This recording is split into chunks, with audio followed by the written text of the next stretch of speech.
अस्सलाम वालेकुम, welcome back to Golden Wheels family. I hope कि आप सब ठीक होंगे, अच्छे से होंगे, खैरियत से होंगे। तो जी आज हम अपने ब्रांच ऑफिस में आए हैं जिसकी लोकेशन लोकेटेड है सोपोर बाईपास पे ही है। हमारी लोकेशन, बहुत सारे भाई लोग कमेंट्स कर रहे थे कि सर आपकी लोकेशन सोपोर में कहाँ पे है। हमारी लोकेशन है इसके साथ में जो पड़ता है यूट्यूब प्लाजा बाईपास रोड पे, यहीं पे हमारी लोकेशन प्रेजेंट है।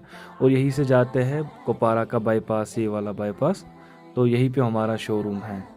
और अब हमने आज ट्रैक्टर डिलीवर भी करना है। अब कस्टमर के साथ भी बात करते हैं, देखते हैं अब आगे।